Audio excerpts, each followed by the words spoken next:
Ser mãe é padecer no paraíso, quem nunca ouviu essa, por favor, né? Aliás, ser mãe é não ter nem memória, que tem que ler o card aqui para saber, porque é isso, né? Se alguém aí é mãe, está vivendo 2020, não tem memória mais, eu sei. Então eu vou ler, vocês que são mães vão me entender. Ser mãe é padecer no paraíso e se desdobrar muito mais na pandemia. Não são poucas as tarefas de uma mãe em tempos, digamos, normais. Com isolamento social, aquelas que puderam ficar em casa acumularam os afazeres domésticos, o trabalho e a nova tarefa de ajudar as crianças com as aulas à distância. Para as mães que têm que sair, a preocupação de se proteger contra o vírus e não contaminar aqueles que estão em casa. Isso sem falar nos desafios das mães solo, aquelas que perderam as redes de apoio na pandemia, desde avós até as creches. Para falar sobre os muitos desafios de ser mãe em 2020, eu sou mãe da Pina, que tem 8 anos.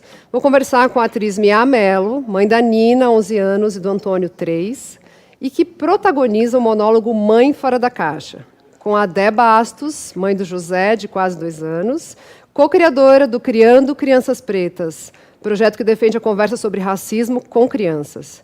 E com a apresentadora Fernanda Gentil, mãe do Gabriel, 3 anos. Meninas, bem-vindas à Casa TPM. Vocês conseguiram organizar a vida de vocês e das crianças para participar desse bate-papo?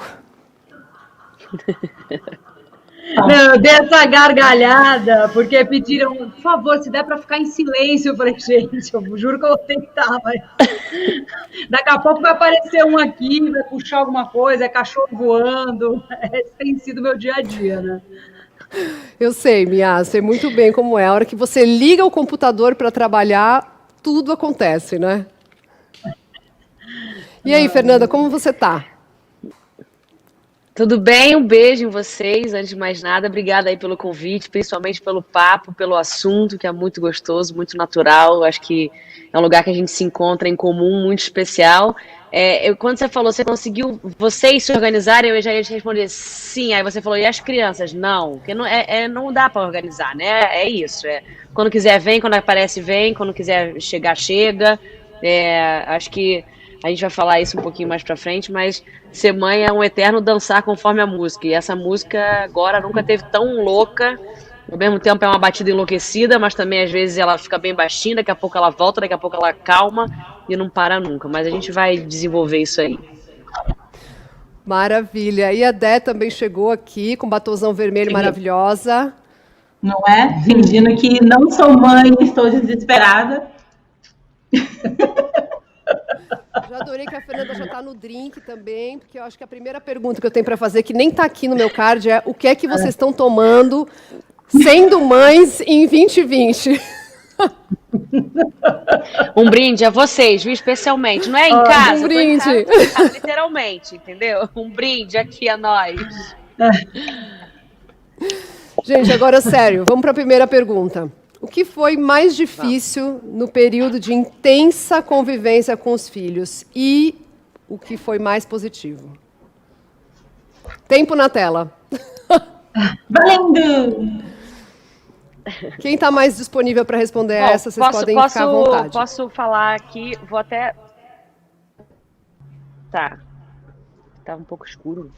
Se prepara, não sei vai. se estourou. Mas enfim, eu acho que pior é sempre o panorama em geral, né?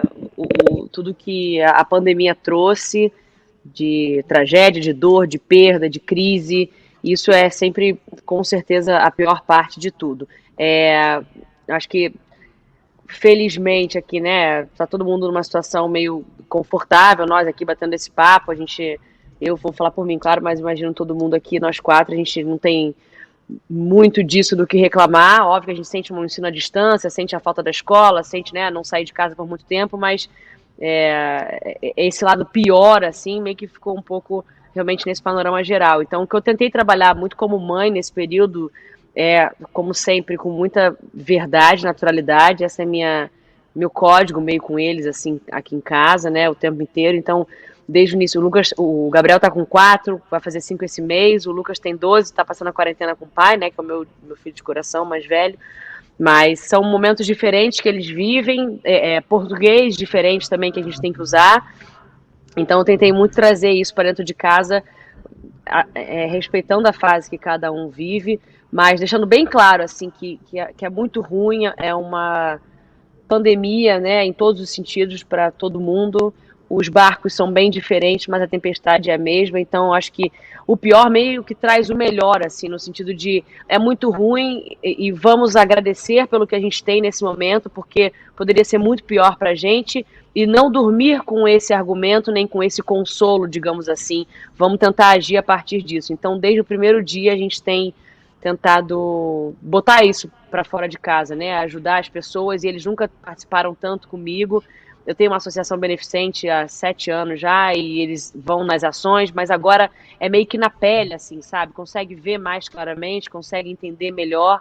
Então, eu acho que esse pior veio trazendo o melhor. Eles estão muito mais conscientes do quão privilegiados são e do quanto isso pode fazer a diferença para outras pessoas. Eu brinco com eles assim, olha, se o tédio for o maior sintoma nessa pandemia para vocês, vocês têm muita gente que ajudar, porque está sobrando muita coisa importante para a gente poder dar para quem está faltando. Então, eu acho que é isso, assim, essa montanha-russa de emoções, sentimentos e reflexões trouxe muito esse pior e o melhor caminhando lado a lado, sabe, aqui em casa um pouco. Massa, Fernanda, acho que você resumiu assim, resumiu não, porque você foi muito profunda, mas lindamente, essa montanha-russa de emoções e como você virou esse cenário dentro do privilégio para algo de pensar no todo, né? Isso é fantástico. Eu queria ouvir um pouco da Dé, da Miau, o que vocês nesse período aí foi mais difícil e o que foi mais positivo também, para a gente partir, porque tem umas perguntas aqui, sério, que eu fiquei olhando pensando, como é que eu vou responder isso? Então, preparem-se. Tá bem fácil, né? Eu queria só falar sobre essa fala muito importante da Fernanda, sobre como todo esse caos também deu a oportunidade da gente ensinar para as nossas crianças a importância de olhar para o outro enquanto sociedade. Então, se por um lado a gente tem os privilégios e tem que agradecer por não estar em situações de muito mais dificuldade, a gente também tem essa oportunidade de fazer dentro de casa uma educação que a gente quer com as crianças. Então, é uma oportunidade, apesar da gente não poder sair de casa, vejo nisso tudo uma oportunidade de abrir o diálogo com as crianças, para dizer que tudo bem, nós até estamos todos no mesmo barco, mas tem pessoas que estão em níveis diferentes desse barco, né? Algumas pessoas estão no iate, outras estão no navio negreiro, e é uma oportunidade da gente falar sobre desigualdade com as crianças e como que a gente, dentro da nossa casa, dentro do que a gente tem, pode fazer alguma coisa pelo outro. Incrível, Dé. Eu acho que é uma das questões que eu até anotei aqui, que eu queria muito falar, é que a gente fala sobre maternidade 2020, mas são vários níveis dessa maternidade, né? Até porque as mulheres racializadas, elas enfrentam essa pandemia de um outro jeito. Muitas não têm nenhum suporte nas escolas fechadas, nas creches, mas elas continuam trabalhando no serviço doméstico e continuam com essa função de trabalho essencial, que foi até uma discussão que a gente viu isso acontecer, e sem nenhuma rede de apoio e sem nenhum respaldo. Então, como é que você escuta isso das mulheres que te acompanham no seu projeto? Como é que é essa maternidade na pandemia para as mulheres racializadas que não estão na quarentena, que seguem trabalhando e que perderam suas redes de apoio completamente? É uma situação muito difícil, sem dúvida nenhuma. Vejo muito mais isso como observação social do que como uma realidade próxima a mim, porque acabo que dentro do meu público tenho muitas mães aliadas querendo falar sobre educação antirracista, não tenho tanto esse recorte social, então não necessariamente a gente está falando sobre pais de crianças pretas que sejam pobres, apesar de no Brasil a gente dificilmente conseguir desassociar classe e raça, mas não tenho dúvida nenhuma de que isso impacta a gente de formas completamente diferentes. Existe até um projeto muito bacana que é o Mães da Favela, que foi feito pela CUFA, que é justamente para apoiar as mães, porque entendendo que grande parte dessas famílias que tem nesse abismo de dificuldade social que a gente vive, essas famílias geralmente são gerenciadas por mães, e o quanto a gente precisa acolher essas mães, acolher no sentido de comida mesmo, né? No sentido social, às vezes no sentido de acolher o que ela precisa de suprir de imediato para continuar criando essas crianças, né? Bom, eu quero falar um pouco com a Mia agora, que está quietinha aí também, mas está prestando atenção. Eu acho que... Desculpa, a gente está nesse momento que acho que é muito o que a gente está vivendo agora, todas as mães, pais, que é decidir se os filhos, né, isso aí quem pode, obviamente, vão ou não voltar à escola. Como é que você tem lidado com essa situação? Como é que vocês estão sentindo? Acho que pode começar a miar, mas eu quero ouvir todas vocês. E todo mundo que está acompanhando aí, por favor, a gente quer ouvir o que vocês estão sentindo. Escrevam nos comentários. Nossa, que desafio enorme essa pergunta. É realmente que eu tenho debatido com meu marido hoje, por exemplo. Assim, a gente não sabe de fato o que fazer, porque a gente sabe da importância da escola, da importância da socialização, ainda mais do Antônio, que tem 3 anos, né? Mas a gente também sabe dos riscos que é mandar uma criança de 3 anos de volta para a escola, no meio de uma pandemia, de um vírus que a gente não consegue controlar, muito menos pedir para que eles não coloquem a mão no rosto e tudo mais. Então, a gente está realmente vivendo um dilema enorme do que fazer. A gente mantém essa educação aí dentro de casa, a gente manda para a escola em dias alternados. A escola do Antônio, eles achei bem interessante, eles se associaram a uma consultoria que chama Escola Segura, onde eles têm bastante respaldo em orientar como é que tem que ser esta volta, né? Mas é uma volta que não tem como ser 100% segura, né? Então, a gente fica nesse dilema do que fazer e, mais do que nunca, eu sinto que o momento que a gente vive, ele traz muito a gente para o presente, no sentido de que está muito difícil projetar. Eu fico com dificuldade de pensar o que eu vou fazer daqui a 15 dias. Como é que vai ser a minha volta e se vai ser para o teatro? Como é que eu vou entrar num estúdio para gravar um programa de TV? Então, assim, a gente faz projeções e logo elas caem. Então, a gente fica com muita dificuldade, tanto no âmbito escolar, da família, quanto do profissional. Então, mais do que nunca, a gente é puxado, arrastado para viver o agora, assim. Tirou da gente a possibilidade de planejar muito. Por enquanto, a minha resposta é não sei. Quero até ouvir o que vocês vão falar, que provavelmente vai ser fundamental na decisão que a gente vai tomar logo mais, assim. Massa. E lascou, porque eu também não sei. Alguém sabe? Vamos ver se a Fernanda salva a gente. Eu sei. Fernanda, você sabe? Não, não é verdade nenhuma, é só a minha opinião. Eu não mando. Primeiro dia, não mando. Por tudo isso que a minha falou, concordo plenamente. É muito viver um dia após o outro, é tudo muito novo. Quem diz que sabe o que está dizendo não tem noção do que está acontecendo, é isso. Então, assim, a gente está trocando a peça do avião com ele no ar. E tendo deixar em casa pelo menos, sei lá, a primeira semana, sabe, para entender o que está acontecendo, entrar mais um pouco no fluxo e na rotina e analisar os cuidados todos. Eu estou muito orgulhosa da creche também. Peraí, só rapidinho. Quer abrir marshmallow? Tá bom, pode. Mamãe já vai, tá? Da real, é isso aí, ó. Vocês estão vendo? Da real, quer abrir marshmallow. Então, ele... Igual, gente. Gabriel já sabe todos os cuidados que tem que ter na creche, o que vai acontecer, as mudanças, né? Eu tenho tido reuniões lá direto. Mas, assim, é isso. Não mandam no primeiro dia, sabe? Não tem essa necessidade, é fundamental. Não pelo trabalho da creche, óbvio que não. Eu sou muito... Sempre fui, né, a favor da creche, dos estímulos, admiro muito, sempre coloquei desde cedo. Mas é que é um momento muito, muito difícil, assim, né, de avaliar e entender até onde isso vai, em relação a contágio mesmo. Eles não têm a disciplina, imagina 2 em 2 horas trocar máscara, ou não tirar, não trocar máscara com um amigo, não pegar de um herói que tem um herói que ele não tem, vai virar uma figurinha essa máscara. Vai trocar máscara, vai colecionar máscara, vai... Então é difícil, sabe, ter esse controle. E mais triste ainda é saber que, assim, muita gente não tem essa possibilidade. Não vou mandar no primeiro dia. Não tem como não mandar, precisa mandar, né? Não tem com quem deixar, precisa voltar a trabalhar. A escola é realmente, até por motivos de refeição, alimento, é um refúgio, é um lado que a família conta muito. Eu sei que é muito importante para muita gente. Mas eu confesso que eu tô morta de saudade da escola também. Eu tô, tipo, desesperada, porque isso com certeza, isso não tá em discussão. Fundamental, né? Fundamental, com certeza. Para tudo, assim. Mas você viu o meme que teve?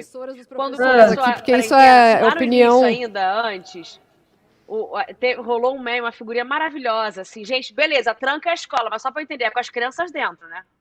Só pra ficar claro. Eu vi, é maravilhoso. Fiquem com elas, tá Sabe tudo que certo. o meu, Óbvio que faz o muita José falta. ainda tem 2 anos, né? O José ainda está 2 anos e ainda está nessa fase de creche. Então, a princípio, eu não mando, até para que outras pessoas que não tenham essa opção possam mandar. Então, assim, se eu posso, é muito nessa coisa, se eu posso neste momento não enviar para a Legal isso escola, também, um bom ponto de eu não vista. tenho, Ah, porque eu posso trabalhar da minha casa, meu marido faz home office, a gente tem uma baita de uma rede de apoio, mas muita gente não tem. Então, o José estuda numa creche pública maravilhosa daqui do interior de São Paulo, e eu sei o quanto muitas das mães precisam. Então, é o mesmo motivo pela qual eu tirei o José da creche antes de começar o lockdown das creches, né? Antes que isso fosse uma regra, ele já começou a não ir logo na primeira semana, porque eu sei que muitas mães não tinham opção. Então, se eu posso fazer por elas, eu continuo deixando meu filho em casa. Que incrível essa Muito fala, legal. Dé. Te amo. Só isso Bom que eu quero ponto de dizer. vista. Vocês, por falar em home office, trabalho, vida profissional, a gente sabe que a mãe, ela só é aceita no mercado de trabalho quando essa maternidade é muito silenciada, né? Basicamente, você não pode sair muito antes porque tem filho, você é cobrada, tem uma exigência de ter uma vida como se não tivesse filho, uma performance como se não tivesse filho. Então, a gente sabe que organizar tudo isso, a vida profissional, a maternidade, já era difícil antes. Então, eu queria saber se vocês se sentiram culpadas por achar... Eu sei que culpa é uma coisa que a gente pode discutir assim, mais umas 5 horas aqui, mas a pergunta é, vocês se sentiram culpadas por acharem que não estavam conseguindo se dedicar o suficiente aos filhos ou à vida profissional? E como administraram essa culpa? Ou como estão tentando administrar? Posso começar porque eu sou o ponto fora da curva? Porque eu não tenho culpa? Não trabalhamos com culpa, a culpa não serve para absolutamente nada. Não. Culpa, para mim, está muito ligada ao perfeccionismo. Se você está sentindo culpa, é porque você quer ser uma mãe perfeita que não existe. Então, eu sou uma mãe possível, então não trabalhamos com culpa. Às vezes ela vem dar assombrada, mas eu falo, Fia, vai embora que você não me serve para nada. Então, não trabalhamos com culpa. Outra coisa que aconteceu muito diferente é que a minha vida profissional aflorou no meio da quarentena.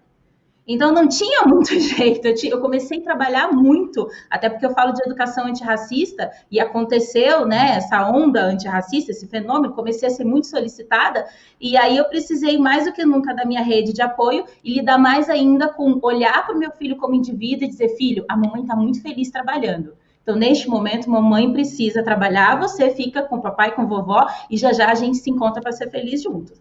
Culpa não presta. Nem Rebeca e Jack Pearson deram conta de fazer filhos saudáveis lá no This Is Us. Eram pais maravilhosos e cresceram um monte de adulto perebado, psicologicamente falando. Ou seja, nada do que a gente fizer não vai fazer. Nada do que a gente fizer vai fazer esses meninos e meninas não irem procurar terapia. Então, não carrego culpa mesmo. E odeio culpa. Maravilhosa, gente. Eu não sei se eu sinto para você. Mia, me falem de culpa. Falem de vida profissional e cuidado. Não, o que eu sinto, assim, é que o que me assola muito durante esse momento, que sim, somos repletas de privilégio, a gente fala muito sobre isso em casa, e eu reflito e penso e tento agradecer o tempo inteiro, porque toda vez que eu vou falar sobre isso, parece que se a gente não trouxer tudo isso antes do privilégio, é quase que uma heresia falar sobre as nossas dores, né? Mas então, falando mais uma vez de todos os nossos privilégios, porque eu me sinto necessidade de falar, ainda assim eu sinto muita dor.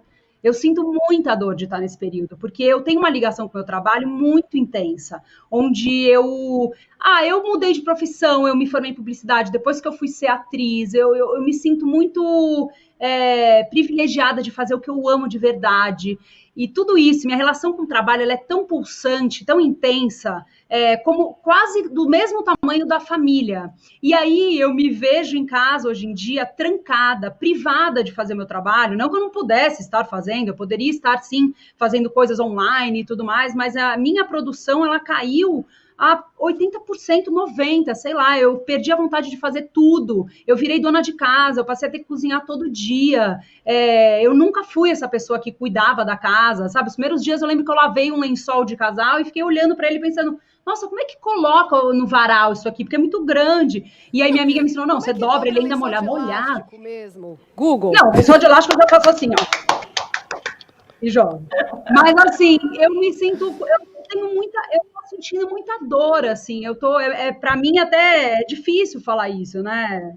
Porque se expõe e tudo mais, mas eu acho que cabe a mim abrir, assim, meu coração, porque eu imagino que talvez alguém que esteja vendo, assistindo a gente, possa se identificar e se sentir à vontade também para sentir essa dor junto, assim, digamos. Porque diferente da que foi super solicitada, mas assim, eu não teve essa coisa, a mamãe então vai trabalhar, que eu amo fazer isso, sabe? Mamãe vai trabalhar, eu amo, eu tive toda essa postura com os meus 2 filhos a vida inteira, eu tô indo trabalhar porque eu amo, porque eu tô feliz, e aí eu me vejo trancada em casa com eles, que é um baita privilégio, porque é uma casa incrível, que tem tudo, eu tenho 2 filhos com saúde e tudo mais, e ainda assim eu tô triste, sabe? Então é uma dor difícil de lidar, né? Porque ao mesmo tempo você quase que não merece sentir essa dor, porque a gente não pode sentir, a gente tem tudo, né? Então, enfim, são questões que eu venho passando, assim, e que com toda certeza eu vou sair uma pessoa diferente de tudo isso. Nem sei em qual sentido, nem sei se no bom, no ruim. Eu sei que eu tô sentindo muito esse período, assim, de não poder falar, a mamãe tá indo trabalhar e eu volto, e aí se encontrar depois, isso é muito legal, porque eu acho que o saudável é esse, né? É a gente ter cada um a sua vida e se encontrar no final do dia e ter um monte de coisa legal para contar e tudo mais. E não, eles vivem na nossa aba agora, sem ter aquele poder de autonomia longe dos pais, né? Que eu acho tão importante e saudável para o filho, né? E a gente vive o tempo inteiro com eles, sem ter essa fuga, essa saída, esse respiro fora, né? Então, estou sentindo muito tudo isso, apesar de parecer leviana ao falar disso, né? Não, não é leviano. Acho que como eu falei, a maternidade tem várias camadas e, enfim, cada mulher sente, né? Cada pessoa sente essa maternidade como no que está vivendo na sua pele. É muito difícil que a gente faça. A gente tem que fazer esse exercício mesmo de entender como é que o outro, qual a possibilidade do outro dentro disso, né? Que eu acho que é um exercício que a gente está fazendo diariamente com os companheiros, com as companheiras, com os filhos, com as filhas. E acho que com todo o entorno. Então, não se sinta culpada por, né, dizer aqui, acho que casa TPM é isso, a gente falar o que a gente está sentindo mesmo, e trocar, e compartilhar, e aprender. Então, está super, super certa no que você está falando.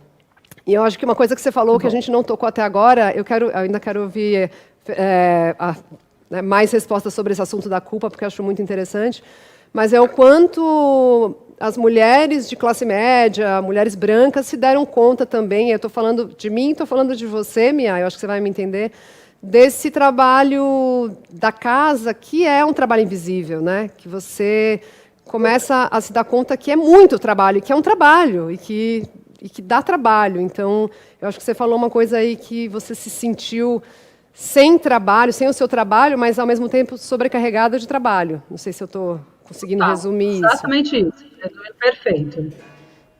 Que bom, que bom. E, Fernanda, como é que você está com trabalho, culpa, pandemia, maternidade? E marshmallows. Então, marshmallows. Essa questão do trabalho com a maternidade é sempre muito atual, né? Ela nunca envelhece, assim, porque são 2 fatores que dificilmente você, hoje em dia, principalmente, consegue escolher ou mãe ou trabalho, né? Ou funcionária de algum lugar. E graças a Deus, acho que cada vez mais as pessoas estão entendendo, e eu principalmente, assim, né? Sempre tive esse pensamento, que não me basta só, entre muitas aspas, ser mãe. Eu sou muito mais do que só mãe. Eu preciso ser mulher, eu preciso ser esposa, eu preciso ser funcionária, eu preciso ser amiga, eu preciso ser filha, para ser mãe também. Acho que a mãe é uma junção de várias facetas que a gente vem acumulando ao longo da vida. Não à toa a gente não nasce mãe, a gente nasce filha, sempre. Sendo com uma mãe ausente, presente, próxima, longe, que bate ou que castiga, ou que não existe, né? Que morre cedo. A gente só nasce filha. E ao longo da vida a gente vai acumulando várias camadas, facetas, experiências, bagagens, porque um dia, talvez, quem sabe, a gente vai ser mãe. E é proibido, meio que na lei lá em cima, eu acho, você ser mãe sem ter vivido muita coisa. Cada um da sua maneira, cada um no seu estilo, cada um na sua intensidade, mas você constrói essa imagem, essa vida da mãe, tendo passado por já várias etapas, né? E, assim, só para deixar claro, eu sou dessas, eu só desejo filho para quem quer ser mãe, tá? Eu não tenho essa, sou super contra essa pressão da sociedade, que a pessoa casa, tem que, nasce mulher, tem que casar, tem que ter filho, não, tem que ter o que ela quiser ter. Até porque, assim, não tem nada mais cruel do que uma mãe que não deseja ser mãe, para mãe e para o filho. Então, assim, se for mãe, eu acho que acontece justamente sempre no momento da vida em que você já tem ali passado por várias coisas que, de alguma maneira, você vai saber lidar com isso. Não vem com bula, não vem com protocolo, não vem com cartilha, não vem com nada, mas você já está num período que consegue entender isso. Então, o trabalho, para mim, sempre veio muito com isso. E eu sou filha de pais que sempre trabalharam. Então, foi muito difícil entender se em algum momento eu teria que escolher entre trabalhar e ser mãe. Nunca passou pela minha cabeça. Eu lembro que todas as entrevistas que eu dei na época da minha gravidez eram muito sobre isso. Como conciliar o trabalho com a maternidade? Gente, mas isso não é uma questão. Vai conciliar. Vai acontecer, entendeu? Você não tem que... Eu não sei, eu vou fazer segunda, quarta, terça e quinta o filho, segunda, quarta trabalho. Não, o negócio vai fluindo. E eu nunca cogitei, assim, ter que sentar com os dois, explicar, olha, eu trabalho, eu preciso, eu vou sair de casa. Não. Eles sempre me viram saindo de casa. O maior exemplo que eu tenho dos meus pais é que nada cai do céu, justamente não caiu do céu pra gente, porque eles sempre estiveram fora de casa, trabalhando, e foi tudo muito suado, tudo muito batalhado, nunca faltou, é verdade, mas também não sobrava muito. Então, isso para mim sempre teve no meu sangue. E com os meus é a mesma coisa, assim. É super legal eu sair de casa para trabalhar, é super bacana a gente poder ter a casa, ter a roupa, ter a comida, e isso só vem por causa do trabalho. E agora, nesse momento de quarentena, tudo foi adaptado. Então, eu estou aqui, apesar de eles não poderem invadir o estúdio meu do Globo Esporte, do Esporte Espetacular, ou do Se Joga, agora invadem a live, ok. Mas eles entendem que agora esse é o tipo de trabalho. E também não é uma coisa eliminatória, não é ou a maternidade ou o trabalho na quarentena, é tudo junto. E assim a gente vai, né, gente? É uma grande... É um ensinamento muito em tempo real, assim. Você não tem como planejar ou pensar. E aí você tá cheio de planos, tá cheio de programação, tá cheio de ideia do que fazer, e vem uma pandemia e fala, acabou tudo. Esquece. Vive o hoje, foi o que a minha falou. É um dia após o outro, não tem essa. Vou daqui a 2 semanas, daqui a uma semana, amanhã. Não. Garante a sua saúde e amanhã a gente pensa no amanhã. É só por hoje, Posso né? só falar uma coisa sobre essa questão do privilégio? Desculpa, pode falar, Dani.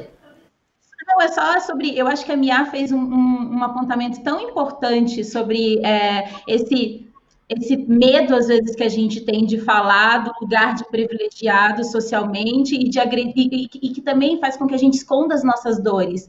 Eu sou uma pessoa que acredito que todas as dores são legítimas, todas, até porque só pode sentir ou dizer o que é só quem está sentindo. E acho que um bom exercício nesse momento para a gente falar de privilégio é, primeiro, a máxima do avião. Primeiro, assim, a gente coloca a máscara na gente, depois que a gente está se sentindo bem, vivo e saudável, a gente ajuda o próximo.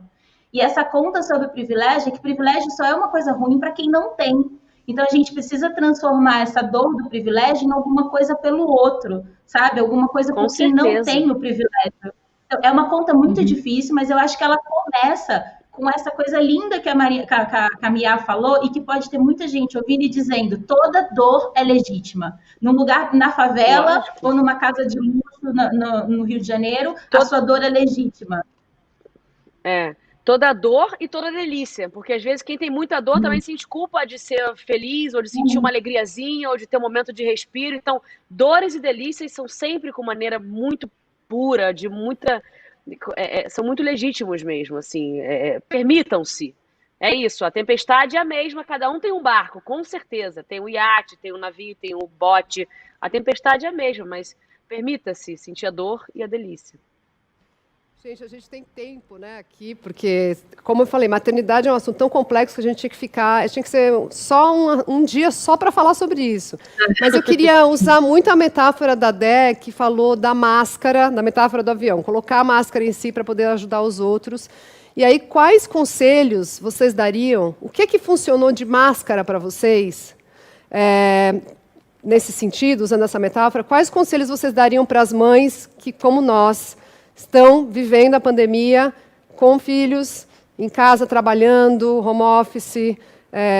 Quais são as máscaras que funcionaram para vocês aí de salvação? Vamos compartilhar esse momento de, digamos, positividade para a gente finalizar essa mesa. Quem quiser começar. Eu lembro que eu ouvi começar... uma amiga... desculpa. Força. Vai lá. Não, vai você. Não, eu vi uma amiga falando uma coisa bem no início que eu achei tão aliviadora, assim, foi um negócio que eu li, eu falei, gente, eu achei maravilhoso. Ela falou assim, olha, pessoal, tá liberado chantagem emocional com os filhos, tá? Começou a listar. TV o dia inteiro, tranquilo. Enfim, então foi uma brincadeira que, na verdade, funcionou muito para mim, de tentar ser menos dura com as certezas que eu tinha antes de tudo, sabe? Então, no sentido assim, e a tela, tem que ter pouca tela. Não, tem que ter o que dá. Entendeu? Tem que ter o que você consegue. Mais do que nunca é importante a gente ser, até a Dé falou sobre isso, eu penso muito sobre isso, a mãe possível. Não dá para a gente tentar ter algum modelo ou do que era, porque realmente tudo que aconteceu, eu acho que deu uma virada assim, de 360 graus nas nossas vidas e nas nossas... nem valores, porque os valores eu acho que não mudam, não, mas eu acho que é mais, né? Assim, o que... os conceitos e o que a gente espera, o que dá para fazer. Então, eu acho que assim, é ser mais flexível possível com a gente mesmo, até me dando esse recado, né? E ser muito gentil com a gente, assim, principalmente com as mães, com as nós mulheres, né? Porque a gente é tão gentil com os outros, né? Eu conheço a maioria de vocês, eu sei que a gente é desse tipo, mas aí quando é com a gente é firme, a gente é dura, a gente é rígida, né? Então, tentar ser o mais gentil e flexível possível. Com certeza. Eu acho que ela deu a deixa, gentil, hein? Já entendi a direta. Eu já tô meio caminho andado, hein? O meu já tá meio caminho andado. Desculpa, assim, gente, eu sou concordo muito com a minha. Eu acho assim, eu nem entrar nesse mérito da flexibilidade, porque isso com certeza, eu em nenhum momento imaginei manter os conceitos e as regras que a gente tinha na vida normal para quarentena. Amor, é tela quando quiser, o que servir para ficar quieto, para poder fazer minha live, depois ele vai fazer o ensino à distância, e também se quiser dormir tarde, vai dormir tarde, acordar tarde, vai acordar tarde. Se mijar na cama, não tem problema, com 5 anos, tá super no jogo, voltou um pouco atrás, tá ótimo, entendeu? Assim, é o que dá para fazer. Não tem essa do ideal. O ideal, que bom quem consegue ser o ideal, mas, assim, eu sou muito mais do real do que do ideal. O que eu tenho para dizer, assim, muito que foi uma reflexão que também me ajudou a ficar um pouco com o coração mais calmo e a alma um pouquinho mais quente nesse período de quarentena, é que dentro disso tudo, né, da maternidade possível, da vida possível dentro de uma quarentena com filho, é assim, só para a gente deixar em mente, para muitas mães aí, mulheres, que a gente, nós, adultos, pai ou mãe, ou responsáveis por crianças, quaisquer que sejam os responsáveis, né, um vô, um tio, um padrinho, uma madrinha, lá na frente, a gente vai lembrar desses meses como um período de muito caos, de muita tragédia, de muita dor, de muito trabalho de casa que a gente não tinha antes, de muito suor, de muita adaptação, de muita novidade e ansiedade. As crianças, eu tenho certeza que elas vão lembrar, pelo menos, de um período em que eles ficaram em casa o tempo inteiro, sem ter que ir para uma escola, podendo ficar com o pai ou com a mãe ou com a família, com o tio, com a avó ou com o padrinho, podendo curtir mais esse ambiente que eles tanto gostam, e que eles podiam ver mais telas e dormir mais tarde, e às vezes acordar mais tarde, e tudo mais flexível, assim. Então, que a gente também consiga, por osmose que seja, absorver essa pureza das crianças, que elas não têm esse alcance da gravidade de tudo que está acontecendo, e vamos jogar isso a nosso favor, sabe? Já está tão difícil para tanta gente, para a gente também nas nossas, né, já que a gente falou tanto aqui nos nossos privilégios, também tem coisa que está difícil, eu sei que é menos, mas tem. Cara, vamos sugar um pouco essa pureza. O coronavírus para eles é o bichinho que passa na mão, pro olho, pra boca, e com a máscara salva, e lavando a mão entre os dedinhos, e sabe? Eu acho que a gente tem que fazer do limão a limonada. A gente não escolheu o limão, a gente não tem esse controle. Ele veio e talvez venha outras vezes, em outras épocas. E essa limonada hoje, eu acho que é isso, assim, a gente se agarrar cada vez mais ao que a gente tem aqui, né, de humano mesmo, sem ser de coisa, e lembrar disso um pouco mais pra frente. Poxa, de alguma coisa a gente vai sentir falta nesse período, não é possível. A gente tem que trazer essa positividade, essa limonada a nosso favor, sem dúvida. E se a gente sair dessa quarentena exatamente da maneira que a gente era quando a gente entrou na quarentena, a gente não entendeu nada. Nada. Nada. De nada valeu a pena a dor, o sofrimento, a perda, a tragédia. A gente tem que, de alguma coisa, tirar isso pro bem. Concordo. Dé, quer dar uma última dica da sua máscara? Eu acho que são tantas oportunidades que esse período trouxe para a gente. Primeiro, que eu acho que sobre dor é pouco sobre as crianças e muito sobre a gente. É a gente que não está adaptado, né? Como adultos, isso é muito diferente da nossa realidade. Concordo super com a Fernanda. Fernanda, te adoro. Sobre essa coisa de que a lembrança, o registro das crianças vai ser muito diferente do nosso. Acho que a gente só vai fazer o balanço do que deu errado nisso com as crianças, em termos nos danos, né? Só daqui a alguns anos. Então, acho que a gente tem que ter calma com isso. Eu acho que também a gente estava muito fora de casa. A pandemia fez todo mundo voltar para dentro de casa, revisitar a casa, revisitar a gente quando era criança. Então, eu acho que é muito sobre a gente enquanto adulto e pouco sobre como é que isso está batendo nas crianças. Então, é a gente revisitar o que a gente pode ser acolhedor com a gente mesmo. A gente precisa aprender a se acolher, sabe? O mundo descobriu que existem crianças. Você está fazendo uma live, você está fazendo uma live não, você está fazendo um webinar, né? Todo poderoso, daqui a pouco passa uma criança correndo com um saco de marshmallow ou um rabo de gato, assim, passa um gato. E isso ficou normal. Tá tudo bem você conversar com um baita do CEO e uma criança ficar ali te perturbando de vez em quando você fala, peraí. Então, eu acho que é isso. Tem coisas muito difíceis, óbvias, mas tem coisas que deram umas humanizadas, porque eu acho que a gente voltou para casa. Então, vamos estar, né? Não é TPM em casa. Vamos aproveitar o que a gente pode aprender em casa. O quanto em casa é também estar acolhido, sabe? Eu acho que esse nome é perfeito, né? É TPM? Mas é em casa, entendeu? Pelo menos. O nosso tempo acabou. Eu tô aqui já me estendendo porque eu quero ouvir vocês mais e mais, mas a gente tem que dar seguimento para as próximas mesas, que são muitas. Então, quem está assistindo, quem está acompanhando essa mesa, fique aqui para a próxima, porque vai ter muita coisa para acontecer ainda. Não só hoje, né? Segue. Então, eu queria agradecer vocês por estarem aqui, as três maravilhosas que falaram sobre maternidade, que conseguiram encontrar um momento para sentar aí na tela e conversar comigo, conversar com todo mundo que está assistindo a gente. Eu queria agradecer muito vocês em nome da Casa TPM e espero que a gente se encontre ao vivo em breve para se abraçar muito quando der. Tomara. Obrigada, meninas. Vocês arrasam muito. Sou muito fã. Parabéns pelo trabalho de vocês. Muito obrigada pelo convite. Amei esse papo. Um beijo aí nas crianças de vocês. Também. E essa sombra, conseguiram me concentrar. Pronto, falei. Eu amei o batom também, maravilhoso.